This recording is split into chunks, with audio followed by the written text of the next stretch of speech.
అండి half KG mutton మంచిగా కడిగి శుభ్రం చేసుకున్న మటను ఇప్పుడు తయారీ విధానం చూద్దాం. 1 టేబుల్ స్పూను ఎండు కొబ్బరి ముక్కలు, ఒక 5 బాదాము, ఈ కర్బూజా పలుకులు, 1 స్పూను ఇలాచి, జీలకర్ర, లవంగాలు, ఇది అనాస పువ్వు, మిరియాలు, జాపత్రి, చెక్క, బగారన్నంలో ఆకు, ఇవన్నీ మసాలాలు వేసుకోవాలి. 1 స్పూన్ ఇవన్నీ వేగినాక 1 స్పూను గసాలు, ఇవన్నీ వేగినాయి కదా. ఇప్పుడు ఒక గిన్నెలకు తీసేసుకున్నాం. ధనియాలకు బదులు ఇది ధనియాల పొడి 1 టేబుల్ స్పూన్ అంతా. ఇవన్నీ మిక్స్ పట్టుకున్నాం. ఇప్పుడు స్టవ్ వెలిగించి కుక్కర్ పెట్టి దాంట్లో సరిపడా నూనె వేసుకోవాలి. 2 టేబుల్ స్పూన్లంతా నూనె వేసుకున్నాం. ఇంకా కొంచెం వేసుకున్నాం. ఇప్పుడు మసాలాలు అందులో వేసుకున్నా కదా, కొంచెం చెక్క, 2 ఇలాచి, బగారన్నంలో ఆకు, అనాస పువ్వు, జాపత్రి, బడ్డ పువ్వు, ఇవన్నీ వేసుకోవాలి. ఒక 2 పెద్దవి ఉల్లిపాయలు కట్ చేసుకున్న ఉల్లిపాయలు,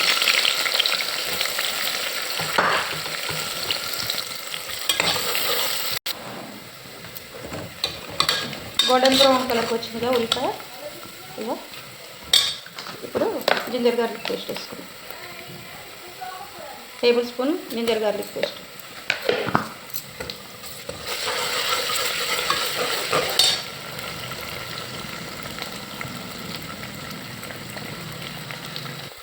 చుద్దకొట్టుగా వెల్లుల్లి రెబ్బలు ఒక 8, 1 స్పూన్ పసుపు,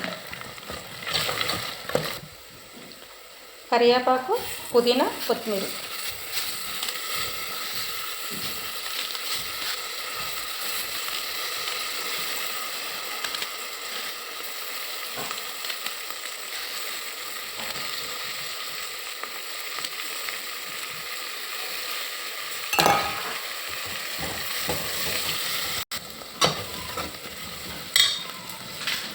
ఇప్పుడు మనం కడిగి క్లీన్ చేసుకున్న మటన్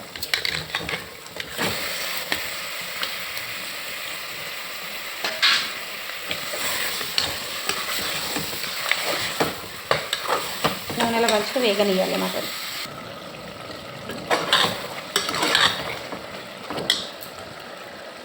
టమాటాలు కట్ చేద్దాం. ఇట్లా కచ్చపచ్చగా మిక్సీ పెట్టుకున్నాం కదా, ఈ కట్ చేసుకున్న టమాటాలు కూడా ఇంగనే వేసుకొని కొన్ని నీళ్ళు వేసుకొని మిక్సీ పెట్టుకుందాం మెత్తగా. మంచిగా నూనె విడుస్తుంది కదా మటన్లోకి. ఇప్పుడు కారం 1 స్పూను,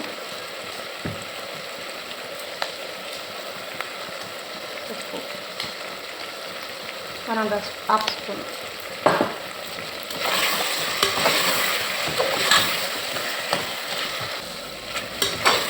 మంచిగా ఉప్పు కారం కూడా మటన్ ముక్కలు పట్టింది కదా. ఇప్పుడు మిక్సీ పట్టుకున్న మసాలా కూడా మంచిగా నూనెలో వేగనిద్దాం. మంచిగా నూనెలో మసాలా వేగింది కదా.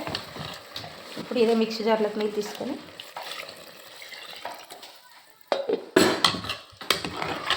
మన గ్రేవీ ఎంత కావాలో చూసుకొని వేసుకోవాలి. నేను 2 పెద్ద గ్లాసుల నీళ్ళు వేసుకున్నాను.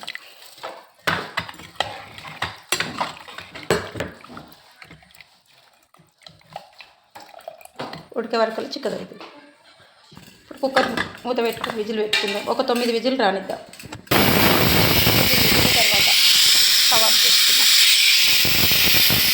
కుక్కరు స్టీమ్ అంతా పోయినాక